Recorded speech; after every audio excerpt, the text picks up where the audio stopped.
4 bank robbers sprint to their getaway car, and the driver swaps the plates in seconds. But once they re-all inside, he refuses to drive, saying he only agreed to carry 3 people, max weight 254 kilos. Now there is a 4th guy, putting them 80 kilos over, which will ruin the car's power and handling. If the cops chase them, nobody's getting away. Police sirens close and fast, so the crew leader pulls his gun and shoots the mouthy guy dead on the spot. Now they're back to 3 people, so the driver punches in his custom start code. The modified BMW 735 roars to life with brutal acceleration.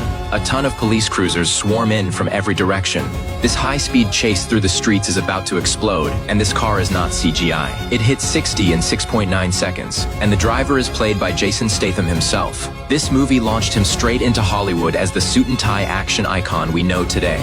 As the underworld's most wanted courier, Frank stays ice-cold under pressure. He knows every alley and corner in Marseille like it is his own living room. He whips through narrow streets, cutting lanes, weaving through traffic, even driving the wrong way. In minutes, he shakes the first wave of cops, but then an off-duty officer happens to drive by. This cop's got serious driving skills and locks onto Frank's bumper, the 2 cars racing side by side. Frank finally loses the off-duty cop, but gets forced into a dead-end alley.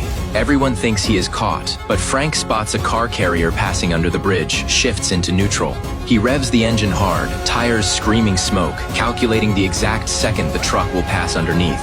Then he dumps the brake, and the BMW launches off the bridge like a missile. Cops catch up fast, so Frank grabs the robber's gun and shoots the lock off one of the carrier's cars. Several cars slide off the truck and crash onto the road, blocking the police completely. He reverses off the carrier, drifts into another street 1 second before the next truck rolls through, totally clean. He drops the robbers at the agreed spot, and when they pay him, they slip in extra cash for another ride. But Frank sticks to the deal, hands back every extra dollar, swaps his plates, and drives off quietly. What he doesn't know is that without his protection, all 3 robbers get arrested the moment they leave. The police use the robber's description to trace Frank's BMW, and soon a veteran detective named Tarconi shows up. He circles Frank's car, inspecting every inch, but he can't find a single trace of evidence. Frank had already scrubbed the car spotless, not a speck of dust or a tire mark left behind.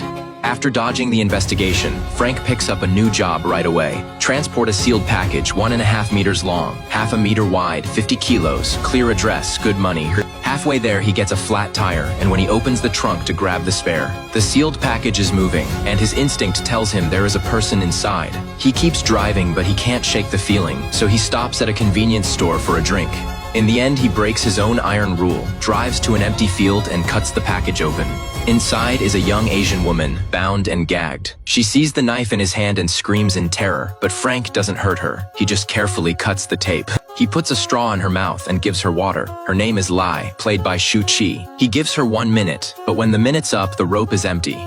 This fragile-looking girl actually dared to run in the middle of nowhere. Beautiful women really are the best liars. Frank uses his special forces tracking skills and catches her in minutes. He delivers the package on time to the client, a man named Wall Street, who immediately sees it was opened. But Wall Street doesn't call him out. Instead, he hands Frank another package and tells him to deliver it too. Frank takes the job without thinking twice, but he has no idea this is a trap meant to kill him.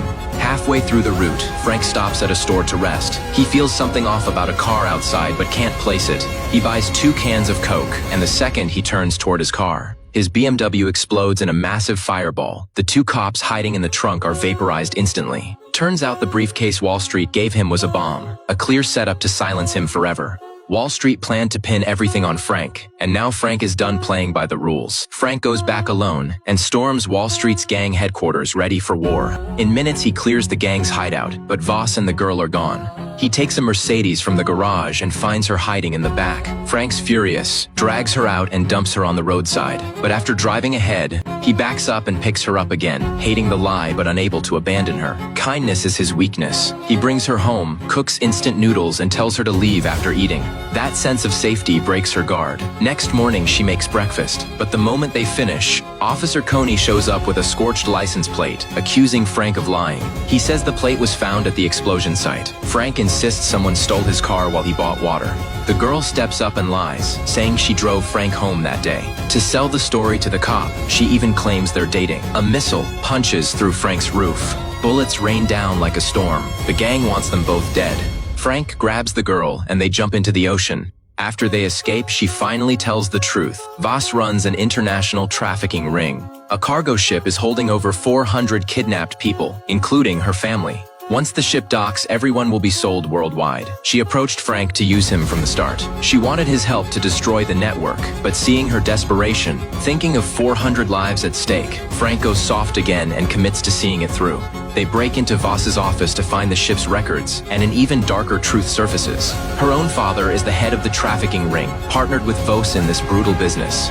To stop his daughter from interfering, he handed her over to Voss-like cargo and let him lock her up. Her own father sold her out for profit and trafficked his own people.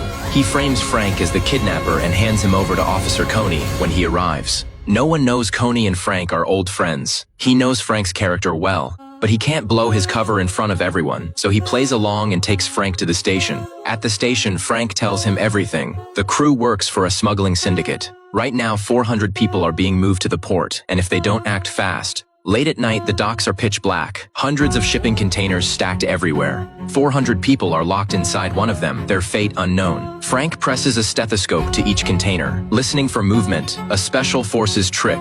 It is the only way to find the hostages. While he is searching, Voss's men appear. Frank takes them down barehanded. The gunfire alerts Voss, who jumps in and knocks Frank's gun away. Voss wants to move the hostages fast, so he sends a squad to surround Frank. A brutal fight breaks out. Frank climbs onto a container roof and sees Voss driving off with the girl.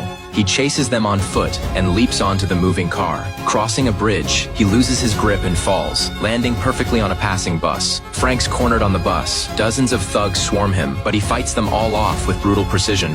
He takes down several and is about to escape when a massive hit from behind drops him. The guy is 6'7", built like a tank and crushingly strong. At first, Frank can't get the upper hand, but he stays calm, reads the pattern, and finds the opening. After a few sharp counters, the brute starts hesitating, and Frank presses the advantage. Backed into a corner, Frank kicks over a barrel of motor oil. This slippery fight scene was Yuan Wu Ping's genius. One wrong step and you're down. This shot took 17 takes to nail. Oil floods the floor. The thugs slip and crash. Frank pours the rest of the oil on himself, making his whole body slick. Nobody can grab him. He straps bike pedals to his feet like skates and glides through the oil. He drops every thug left standing, moves smooth as silk. With the thugs down, Frank grabs an old beater car and chases Voss's truck. The engine starts smoking. He looks up and sees a hang glider passing overhead. He runs over, hijacks it mid-flight, and chases the truck from the air. Frank jumps from the glider at the perfect moment, his parachute blocking the cars behind. The two cars collide and explode while he lands clean on top of the truck, smashes the window and kicks the driver out. But Frank loses focus for 1 second, and Voss is already behind him. A shard of glass instantly drags Voss under the wheels and kills him on the spot. Frank stops the truck and thinks it is over, but then the girl's father climbs into the cab. He is still trying to fight back. The girl chooses justice over blood and shoots her own father dead, ending his crimes with one bullet. Soon Connie arrives at the dock with a full police force and rescues hundreds of kidnapped victims. The entire human trafficking ring is completely destroyed. Frank's courage and decency just saved over 400 lives.